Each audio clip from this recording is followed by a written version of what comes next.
The nation-state level of analysis is especially important in East Asia because of the importance of state-led developmental projects, known as the developmental state. The historical role of the state in East Asia is one of the most common ways to differentiate from other regions. It also offers a kind of common national identity or a common way of policy making that could be transferred to the regional level. There are some big differences between Europe and East Asia, which mean it might be difficult to copy the EU and make it difficult to develop a sense of regional identity. For example, there are historical differences in domestic civil society. Civil society is the group of non-governmental organizations and institutions through which citizens express their interests. For example, universities, sports and social clubs, charities, trade unions, churches. There are also differences in political systems, as East Asia has limited experience with democracy, and there is the continued influence of authoritarianism. These differences make it more difficult to form a regional identity. Some scholars say that recently the autonomy of states is being undermined because of globalization. This is because states are unable to control global economic processes, and their regulatory powers are being transferred from states to global actors, such as MNCs, global organizations like the WTO, and financial agencies like credit rating agencies. If this is correct, it will have consequences for East Asian states which have had developmental projects. However, although national governments are certainly subject to judgment by non-state authorities, they have not yet lost their ability to act effectively, individually or collectively. Some states have been more effective than others, and there are some theories as to why this is. One area concerns state capacity, which is the ability to successfully make and implement policy. For this, bureaucratic elites acting in the national interest need to be close to society, but not too close to vested interests. Otherwise, they could lose their independence or become corrupted. State strength, or state-society relations, is also important.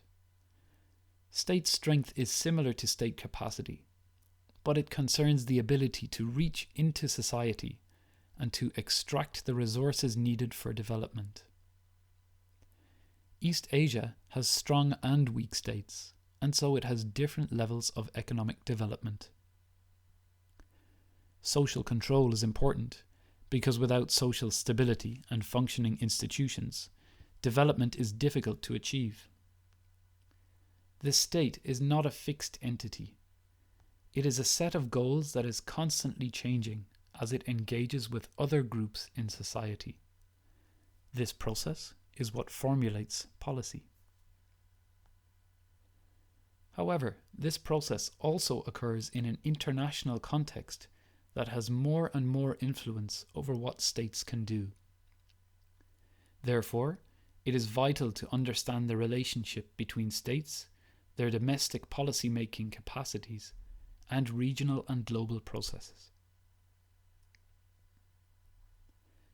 States are still a crucial part of the international system.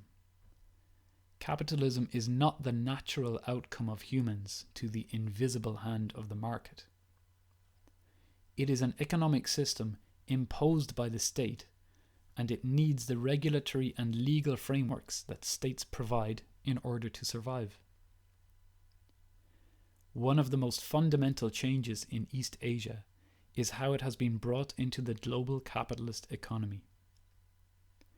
This process is still happening today. As this happens, it completely changes older patterns of social relations, economic organization, and political authority. Even the modern state, which we take for granted, was introduced to East Asia by European colonial powers. At one level, the state is fundamental, but only as part of a cooperative system of states. For example, states need to cooperate for international monetary exchange systems to work. Some mutual benefits are only possible through cooperation, and this has made states interested in regionalism.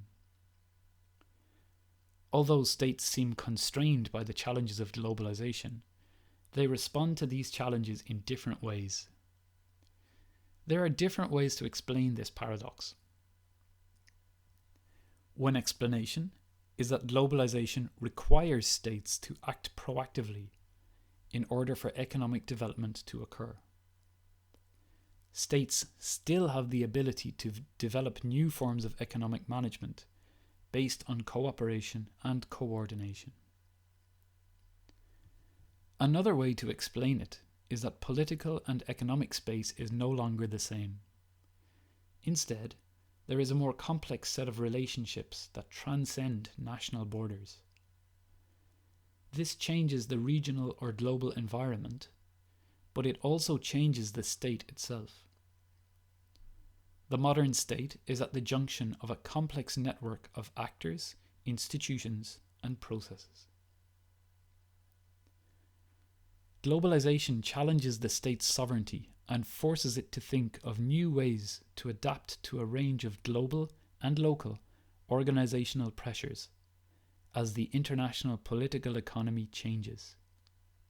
For example, various state agencies and institutions become more independent, like central banks, and national organizations develop closer relationships with their counterparts in a kind of regulatory regionalism.